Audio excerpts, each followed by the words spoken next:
And happy Tuesday, everyone. It's Kamal.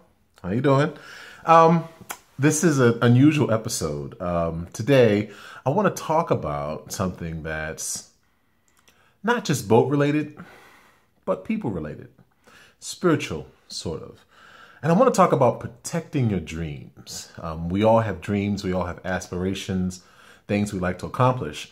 And so you've got to protect them. Sometimes you can't share all of your dreams because a lot of dream killers out there, they don't intend to be necessarily dream killers all the time, but nonetheless, that's what they do. So let me tell you a story. So this past weekend, I was out at West Marine here in Baltimore, and I needed to get some epoxy because I wanted to do some touch-up epoxy to the Kilson. But of course, it started raining, so I didn't. But while I was in the West Marine, there was a sales advisor there. When I was looking for this particular epoxy product, he asked me what was I going to use it for. I said, well, I'm doing some stuff on a boat. He was like, no kidding, you're in West Marine and you're working on a boat? So he asked, what kind of project is it? I was very reluctant to share. But eventually, I did. So I said, okay, I'm building a 54-foot cruising sailboat. Where are you building it? In my backyard. You could see the expression in his face like, what? This guy's crazy. So we had a small conversation about the construction methods I'm using. And I'm building a plywood over frame boat. Very traditional type of structure, except it's just plywood and epoxy and fiberglass. And so when I told him that, he was like, you really should reconsider building a plywood boat. And then he ran down a plethora of reasons why I shouldn't build a plywood boat. Resale and the strength of it and the fact that you'll never be able to seal all of the plywood edges. And he suggested I use the strip frame method, which is basically we use a bunch of 2x2s, which are 1.5 by 1.5 pieces of timber, and you glue them together edge on edge, and then you put fiberglass cloth over it and fair it out, and there you go, you got a boat. And so I asked him, I said, well, a 4x8 sheet of plywood has 4 edges. A 4x8 square foot area of strip planked timbers has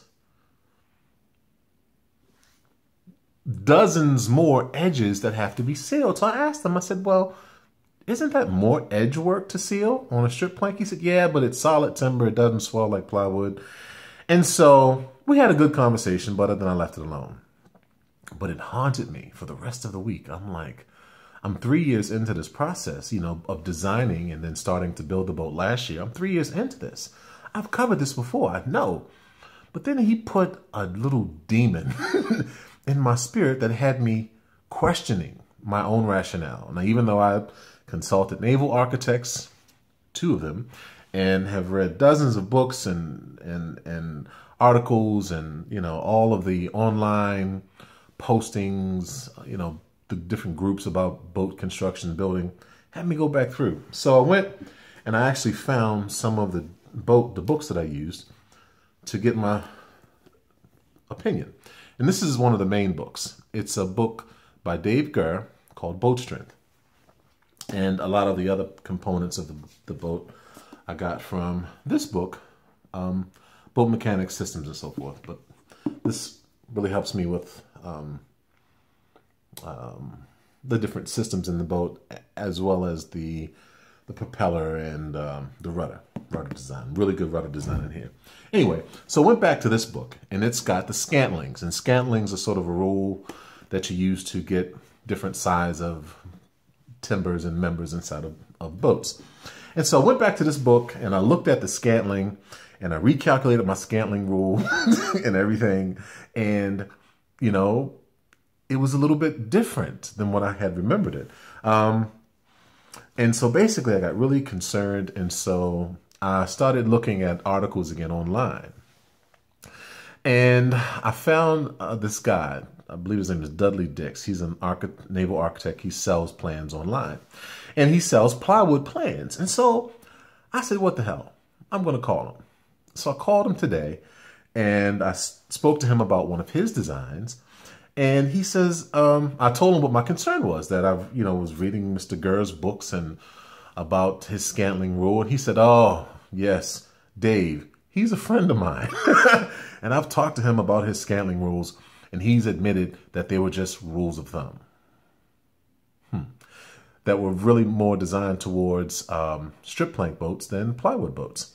And that his plywood boats, he's got boats that have been in service for 20 years, the Black Cat boat, that technically his designs, according to the United Naval blah, blah, blah, some organization, he could use as little as 3/8 of an inch plywood on a 40-foot boat or 38-foot boat. I'm like, wow. And he said a 1/2 inch is all he needs, but he recommended using 5/8 or 3/4 of an inch. And so that's what I'm using, 3/4 of an inch. And so he proceeded to tell me about all the testing that they've done with plywood and how strong it is. It's much more stiff than fiberglass, less heavy, and, how strip planking, has resistance in one direction, but plywood has it in multi directions because it's overlapping layers of fiber and wood grain. And it took me talking to someone else to reassure me of something that I already was sure about, and I'd done my research for years over. There's a Transpac boat that was called Infidel that was back in the 60s. It won not just the Transpac, I believe it won another race. I can't recall, but it's really, really famous boat. It may have been an America's Cup winner or contender back in the 60s, but it was called Infidel. Plywood and very lightly wood frame boat, also made out of 2 layers of 3/8 inch plywood, which of course is 3/4 of an inch. Still in business today, still winning races today. I think it won the Transpac about 2 or 3 years ago. A 40-some-odd-year-old boat, nearly 50 years old. And it's all about your technique in plywood. Basically, the way you have to build a plywood boat is you cut your plywood, sheeting out. You get it in place, several pieces, I would suppose, and you take it all back down and you seal every edge with 2 coats at least before you put everything in place again with plywood glue. Just so much good information from talking to Mr. Dix today of things and methods that I've already used in building my smaller boat that I'm using to build the bigger boat, to let me know that I'm doing the right thing. So all this could have been avoided if I had protected my dream. And instead of talking about it, just kept it to myself. And sometimes you just have to keep things quiet and hold on to that which is precious to you, because you got those dream stealers out there that'll try and steal your dreams away and keep you in a ho-hum life, just like they are. So, from a Tuesday, here at my dining room table with all of my references out and all of my non-wood related